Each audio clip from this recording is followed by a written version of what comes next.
Something extraordinary is happening at America's southern border, and it's sending shockwaves all the way to Beijing. Mexico has quietly become the United States' #1 trading partner, surpassing China for the first time in decades. This isn't just a statistic, it's a seismic shift that's rewriting the rules of global commerce. As American companies pull supply chains out of China and relocate them to Mexico, Chinese factories are watching their order books thin out. The nearshoring revolution is real and it's accelerating. But here's where it gets interesting. China isn't sitting idle. They're pouring investments into Mexican manufacturing, essentially using Mexico as a backdoor into the American market. Meanwhile, Mexico's infrastructure is straining under this sudden industrial boom. Cartels are adapting their operations around new trade routes, and the peso is strengthening in ways that could reshape Latin American economics. What we're witnessing is a three-way chess match between Washington, Beijing, and Mexico City, and the outcome will determine who controls the supply chains that power the modern world. The question isn't whether this matters to your daily life, it's how quickly you'll feel the consequences. Let me take you back to 2019 for a moment, because that's when the first cracks really started to show. The trade war between Washington and Beijing was in full swing, and American executives were sitting in boardrooms from Detroit to Silicon Valley asking themselves a question they hadn't seriously considered in 30 years. What if we can't rely on China anymore? Now understand something crucial here. This wasn't just about tariffs or Trump's tweets or any single policy decision. This was about something far more fundamental. The entire post-Cold War economic architecture had been built on a simple premise. China makes things cheaply, America buys things abundantly, and everyone prospers from this arrangement. But that premise was crumbling, and smart money knew it. The thing about supply chains is that they're like giant ocean liners. You can't just turn them around on a dime. When a company like Apple or General Motors decides to shift production, they're not just moving some machines and workers. They're relocating entire ecosystems of suppliers, training new workforces, building new facilities, establishing new quality control systems, creating new logistics networks. It's a multi-year, multi-billion-dollar undertaking. So when these companies started making noise about moving out of China in 2019, most analysts figured it was just noise, negotiating tactics, posturing for political points. But then something unexpected happened. They actually started doing it. And the place they started moving to, more than anywhere else, was Mexico. Now let's be clear about why Mexico makes sense, because this isn't arbitrary and it isn't accidental. Mexico sits right on America's doorstep with a 2,000-mile border. You can truck goods from a factory in Monterrey to a warehouse in Texas in less time than it takes to fly them from Shanghai to Los Angeles, and you don't have to worry about your shipment sitting on a container vessel in the Pacific for 3 weeks or getting stuck in a port backup. That proximity alone is worth its weight in gold when you're trying to run just-in-time manufacturing operations. But there's more to it than geography. Mexico is part of the USMCA trade agreement, which means goods flow across that border with far fewer tariffs and regulatory headaches than anything coming from China. For an American manufacturer, the math is simple: lower shipping costs, faster delivery times, fewer trade barriers, and far less geopolitical risk. And here's something that doesn't get talked about enough. Mexican labor isn't actually that much more expensive than Chinese labor anymore. Wages in China have been rising steadily for 2 decades. The average factory worker in coastal Chinese provinces now makes something in the range of $5 to $7 per hour when you factor in all the mandated benefits and contributions. In Mexico, especially in the northern industrial zones, you're looking at comparable numbers, sometimes even lower. The wage gap that made China irresistible in the 1990s and 2000s has largely evaporated. So if the labor costs are similar, but Mexico offers better logistics, lower political risk, and easier market access, the decision becomes obvious. What we've seen over the past 5 years is American companies acting on this realization at scale. The numbers tell the story better than anything else. In 2023, Mexico officially surpassed China as America's largest trading partner for the first time since 2000. Think about that timeline. For an entire generation, China held that position. It was the factory of the world, the indispensable link in every global supply chain, the economic miracle that everyone said would define the 21st century. And now Mexico has overtaken it in trade volume with the world's largest economy. This isn't a blip. This isn't a temporary fluctuation caused by pandemic disruptions. This is a structural realignment of global trade patterns. The Mexican government saw this coming and positioned themselves brilliantly. They invested heavily in infrastructure upgrades, streamlined customs processes, and created special economic zones with tax incentives for manufacturers. Cities like Monterrey, Querétaro, and Tijuana transformed themselves into advanced manufacturing hubs. You've got aerospace companies building jet components, electronics firms assembling semiconductors, automotive manufacturers producing electric vehicle batteries. This isn't low-tech assembly work we're talking about. This is sophisticated, high-value manufacturing. Mexico has essentially moved up the value chain while China was busy dealing with its own internal economic challenges. But here's where the story takes its most fascinating turn, and this is the part that should really make you sit up and pay attention. China isn't just watching this happen from the sidelines. They're not conceding defeat and moving on. Instead, they're doing something remarkably clever. They're investing massively in Mexican manufacturing themselves. Chinese companies are opening factories in Mexico at an unprecedented rate. They're essentially using Mexico as a platform to access the American market while circumventing all the tariffs and restrictions that would apply if they shipped directly from China. It's economic judo at the highest level. Think about the implications of this for a second. A Chinese company sets up a factory in Tijuana or Guadalajara, manufactures products there using Chinese technology and management systems, employs Mexican workers, and then ships those products across the border into the United States as Mexican goods under USMCA provisions. From a customs perspective, these are Mexican products. They get preferential treatment. But the profits flow back to Chinese parent companies, and the strategic control remains in Beijing. It's brilliant, really, when you step back and look at it objectively.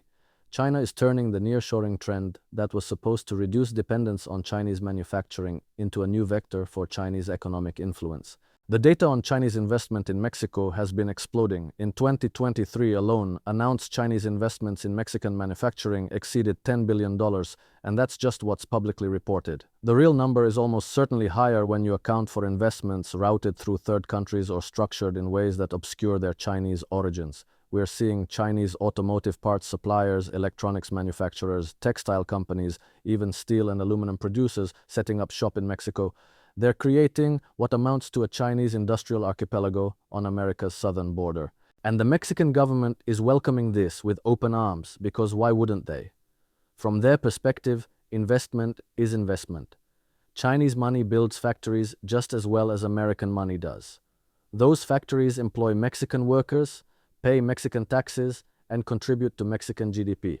If American and Chinese companies want to compete for the privilege of investing in Mexico, that's fantastic for Mexico. They're not interested in being a pawn in some great power competition. They're interested in economic development, and they're getting it from all sides. But this creates an incredibly complex situation that's unlike anything we've seen in modern economic history. You've got three major players all pursuing their own interests in the same geographic space, and those interests are simultaneously aligned and contradictory. The United States wants to reduce dependence on China and secure supply chains closer to home. Mexico serves that purpose. China wants to maintain market share in the American economy despite growing restrictions. Mexico serves that purpose too. And Mexico wants to industrialize and grow its economy. Both American and Chinese investment serve that purpose. It's a triangular arrangement where everyone is getting something they want, but everyone is also creating vulnerabilities they may not fully appreciate yet. Let's talk about what this means for China's broader economic picture, because this is where the alarm bells are really starting to ring in Beijing. China's economic model for the past 4 decades has been built on export-led growth. They manufactured goods for the world, accumulated massive trade surpluses, and used those surpluses to build infrastructure, develop technology, and increase living standards. The whole system depended on maintaining and expanding market share in key export destinations, particularly the United States and Europe. But that model is now under severe stress from multiple directions simultaneously. The shift of manufacturing to Mexico represents a direct hit to Chinese export volumes. Every factory that opens in Monterrey is a factory that's not being built in Shenzhen. Every shipping container that crosses the Texas border is a container that's not leaving Shanghai port. You can see this playing out in the numbers. Chinese exports to the United States have been declining in both absolute and relative terms. American imports from China fell by more than 10% in 2023 compared to the previous year, while imports from Mexico surged. For an economy that still depends heavily on export revenues, despite all the talk about domestic consumption and technological advancement, this is a serious problem. But it gets worse for China, because this isn't just about losing market share, it's about losing entire industries. When a supply chain moves, it doesn't usually come back. Companies make enormous investments in factories, train workforces, establish supplier networks, and build relationships with local governments. Once that infrastructure is in place, the switching costs to move back are prohibitively high. So when General Motors or Ford or Tesla builds battery plants in Mexico, those aren't temporary facilities that might relocate back to China if political winds shift. Those are permanent industrial assets that represent a permanent loss of Chinese manufacturing capacity serving the American market. And here's the kicker. It's not just American companies making this shift. European companies are doing it too, increasingly using Mexico as a manufacturing platform for North American sales.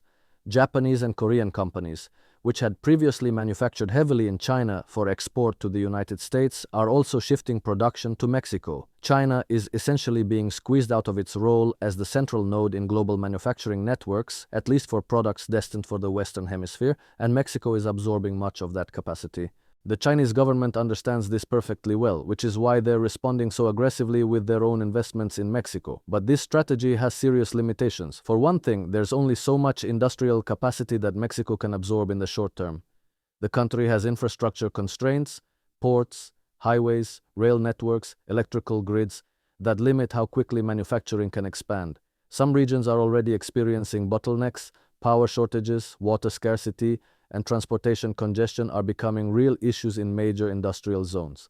Mexico is racing to upgrade infrastructure to keep pace with demand, but infrastructure takes time to build, and time is something that China doesn't have a lot of right now. There's also a political dimension that can't be ignored. The more Chinese investment flows into Mexico, the more attention it attracts from Washington. American policymakers are not oblivious to what's happening. There's already discussion in Congress about tightening rules of origin requirements under USMCA to prevent Chinese companies from using Mexico as a backdoor. If those rules get tightened significantly, suddenly the entire Chinese strategy of manufacturing in Mexico to access the American market becomes much less viable.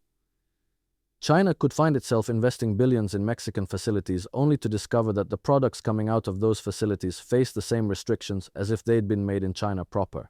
And then there's the security dimension, which is where things get really interesting from a geopolitical perspective. The United States has traditionally viewed Mexico as part of its sphere of influence, a friendly neighbor, an economic partner, a buffer zone between the American heartland and the rest of Latin America.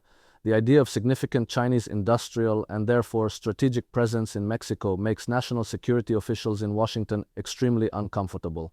We're not just talking about economic competition here. We're talking about the potential for Chinese intelligence gathering, technology transfer, and strategic positioning right on America's doorstep. That's the kind of thing that could fundamentally alter the bilateral relationship between Washington and Mexico City if it goes too far. Mexico, for its part, is trying to walk a very fine line. They want Chinese investment, but they don't want to antagonize their largest trading partner and the geopolitical hegemon they share a 2,000-mile border with. It's a delicate balancing act, and there are already signs of strain. The Mexican government has started scrutinizing certain Chinese investments more carefully, particularly in sensitive sectors like telecommunications and energy. They're trying to signal to Washington that they're cognizant of security concerns while still keeping the door open to Chinese capital. Whether they can maintain this balance as tensions between Washington and Beijing continue to escalate remains to be seen. Now let's zoom out even further and look at what this means for the global economic order, because what's happening with Mexico, China, and the United States is really a microcosm of larger forces reshaping the world economy. For 30 years, we lived in a world of hyperglobalization where supply chains stretched across continents and oceans, where efficiency and cost minimization were the only metrics that mattered, where political considerations took a back seat to economic optimization. That world is over. What's replacing it is a world of regionalized supply chains, friendshoring, strategic competition, and economic security concerns that rival or exceed pure profit motives. Mexico's rise as a manufacturing powerhouse is part of this broader shift toward regionalization. You're seeing similar dynamics play out in other parts of the world. Europe is trying to reshore critical manufacturing from China. India is positioning itself as an alternative manufacturing hub for companies wanting to diversify away from China. Southeast Asian countries are attracting investment from firms pursuing a China Plus One strategy. The era of putting all your eggs in the Chinese manufacturing basket is definitively over, and the global economy is fragmenting into regional blocks with different centers of gravity. For China, this represents an existential challenge to its economic model.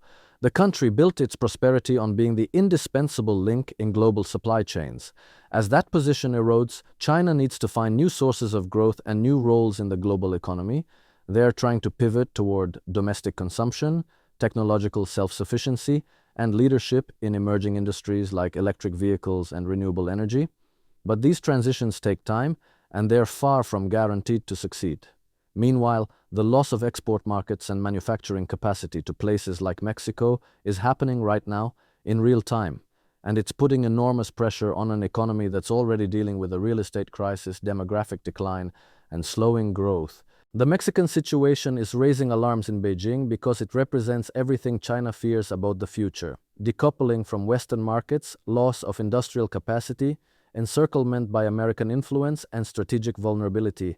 Every factory that opens in Mexico is a reminder that China's moment of maximum leverage in the global economy may have already passed. Every shipping container that crosses the Texas border instead of leaving Shanghai is a data point suggesting that the post-1990 model of Chinese economic integration with the West is unwinding faster than Beijing can adapt to. And here's the truly fascinating part. Nobody planned this. There was no grand strategy session where American policymakers decided to build up Mexico as a counterweight to China. There was no Mexican master plan to become the new workshop of North America. This happened organically, driven by thousands of individual corporate decisions, each one making perfect sense in isolation, each one responding to immediate economic and political incentives, and collectively adding up to a transformation of global trade patterns that may define the next several decades. Its emergence in action, complex systems reorganizing themselves in response to changing conditions, creating outcomes that no single actor intended or controlled. What happens next is anybody's guess, but the trajectory seems clear. Mexico's economic importance will continue to grow. Chinese investment in Mexico will continue to increase as Beijing tries to maintain access to North American markets.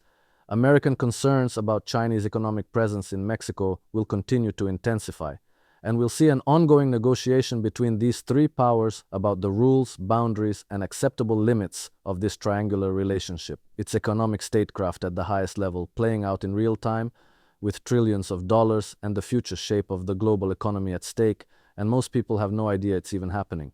But now you do, and that matters because the ripple effects of this shift will touch every aspect of our economic lives in ways we're only beginning to understand.